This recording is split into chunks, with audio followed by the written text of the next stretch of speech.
Engineer Riding Channel. That's alright. 네, 여러분, 올라이드입니다. 어느 날 갑자기 산타페 오너와 소렌토 오너의 대화를 엿들은 적이 있습니다.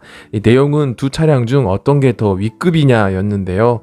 어차피 현대 기아가 같은 회사이고 같은 플랫폼과 엔진을 공유하고 있기 때문에 두 차량의 급을 논하는 것은 부질없는 일이라고 생각을 했습니다.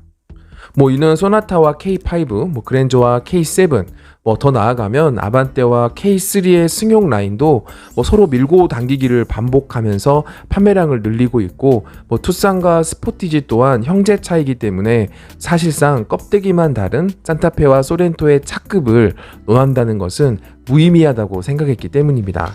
과연 1세대부터 4세대까지 걸쳐 생산된 기아 소렌토와 현대 산타페를 분석해 보면서 도대체 누가 위고 누가 아래인지 살펴보도록 하겠습니다. 1세대 모델을 비교하면요, 산타페는 2000년, 소렌토는 2002년에 출시가 됐습니다. 태어난 시간을 기준으로 삼는다면 산타페가 형님이네요. 하지만 두 차량의 재원과 형식은 지금과는 많이 달랐는데요. EF 소나타의 플랫폼을 기반으로 한 1세대 산타페는 전륜, 모노코크, 유니바디 방식의 2.0 디젤 엔진을 주력으로 하고 있었습니다. 하지만 소렌토는 프레임 방식의 후륜 2.5 디젤 엔진을 갖추고 있었습니다. 이 소렌토의 엔진은 갤로퍼의 엔진을 전자식으로 개량한 A 엔진의 145마력으로 힘이 훨씬 더 좋았습니다.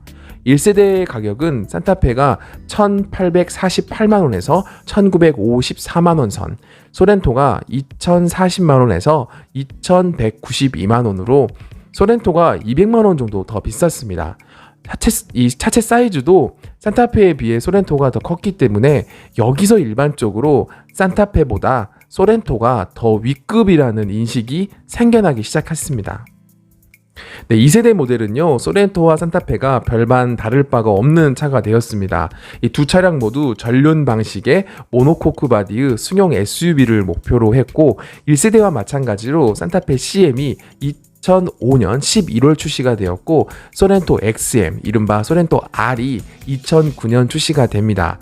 무려 4년간 산타페가 시장성을 점유하면서 중형 SUV의 자리를 굳건히 하는 계기가 되었습니다.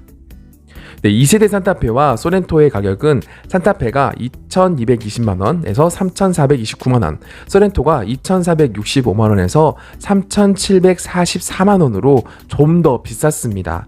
4년 뒤에 출시한 소렌토가 본격적으로 R 엔진과 스마트키, 파노라마 선루프, 그리고 기억나기에는 프리미엄 버전의 브라운 시티도 있었던 것 같아요. 이런 것들이 적용이 되면서 편의사양 면에선 산타페보다 소렌토가 좀 더 앞서 나갔습니다. 크기는 전장을 기준으로 소렌토가 4685mm, 산타페가 4675mm로 비슷했지만 소렌토가 고작 1cm 더 커면서 1세대 소렌토의 체면을 지켜주었습니다. 네, 3세대는요, 산타페 DM과 소렌토 UM이 출시가 되었는데요. 마찬가지로 산타페가 2012년, 소렌토가 2014년 출시가 되면서 형님 산타페가 2년 먼저 출시가 됩니다. 여기서부터는 두 차량이 기술적으로 거의 평행선에 가까워지게 되는데요. 산타페의 가격은 2,740만원에서 3,593만원, 소렌토는 2,765만원에서 3,619만원으로 역시나 소렌토가 소폭 더 비싼 가격에 팔렸습니다. 산타페 DM의 전장은 4690mm, 소렌토 UM은 4780mm로 역시 소렌토가 조금 더 컸습니다. 3세대에서는 소렌토가 9cm가 더 큰 차체를 가지고 있었고, 당시 초고장력 강판 홍보 등 소렌토의 체급이 좀 더 좋았던 것 같습니다. 2년 전 출시된 산타페 DM은 연비 뻥튀기 논란이 있었음에도 출시부터 큰 인기를 국내외에서 얻었고, 후기에는 2.2 디젤과 3.3 가솔린을 주축으로 한 롱바디 버전인 맥스 크루즈를 출시하면서 마지막으로 소렌토의 인기를 한 번 더 경쟁하는 모델을 만들어냈습니다. 네, 그리고 4세대 모델 산타페 TM과 소렌토 MQ4가 출시가 됩니다. 산타페가 2018년, 소렌토가 2020년, 정확히 2년 터울을 두고 출시가 되었네요. 산타페의 가격은 2,628만원에서 4,022만원, 소렌토는 2,948만원에서 4,047만원으로 소렌토가 최고 가격이 모두 조금씩 비쌌습니다. 크기는 산타페 TM이 4,770mm, 소렌토 MQ4의 길이는 4,810mm로 역시나 4cm를 더 소렌토가 커졌네요. 파워트레인은 소렌토가 2.2 디젤에 1.6 하이브리드가 출시가 되었고 2.5 가솔린 터보도 이어서 출시가 될 예정입니다. 게다가 새롭게 매칭된 8단 습식 DCT 미션까지 최신 사양은 모두 소렌토가 앞서 나갔다고 볼 수 있을 것 같습니다. 네, 지금까지 살펴보면 일단 먼저 풀체인지 산타페가 출시가 되면 대략 2년 뒤에 풀체인지 소렌토가 출시가 되고 바로 산타페 페이스리프트가 출시가 되는 사이클을 보여주고 있습니다. 그렇다면 이제 풀체인지 소렌토가 나왔으니 산타페 페이스리프트가 나올 때인데요.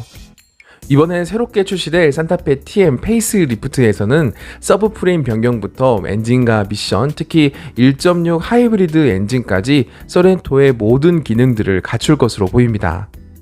여기에 크기까지 더 커지면서 3열 공간성이 넓어진다면 산타페보다 소렌토가 보다 더 앞서 나갈 수 있을 것 같습니다.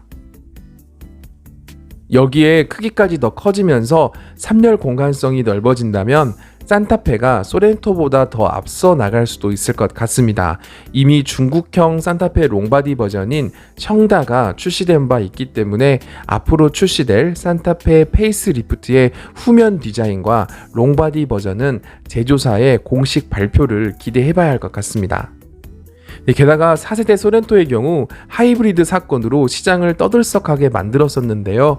산타페 하이브리드는 어떻게 시장을 안착하게 될지 새롭게 출시될 산타페 페이스리프트의 모습이 궁금해집니다. 이 종합적으로 살펴본다면 현대가 기아를 합병하면서부터 하나의 부모가 되었고 나이로 따지면 형은 산타페, 동생은 소렌토인데요. 이 세대 기준으로 살펴본다면 이거 형인 산타페보다 동생인 소렌토를 더 많이 밀어주는 것 같습니다. 일종의 내리사랑이라고 해야 할까요? 하지만 앞서거니 뒤서거니 소렌토 풀체인지 이후 산타페 페이스리프트의 크기와 상품성이 개선이 되면서 판매량을 서로 이끌고 있기 때문에 정확하게 누가 더 윗급이라는 객관적인 결론을 내리기는 어려울 것 같습니다. 개인적으로는 1세대부터 진행된 변화를 종합적으로 본다면 기아의 소렌토에 살짝 판정승을 주고 싶은 마음입니다. 같은 듯 다른 차, 산타페와 소렌토 어떤 게 더 윗급일지 여러분들의 생각은 어떠신가요? 여러분들의 의견을 자유롭게 댓글을 통해서 나눠주시면 감사하겠습니다. 자동차에 대한 인문학적, 공학적 상식 그리고 신차 리뷰도 올라이드가 여러분들과 함께 하겠습니다. 영상이 유익했다면요 구독과 좋아요도 부탁드립니다.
智享便捷大六座 SUV 第4代胜达。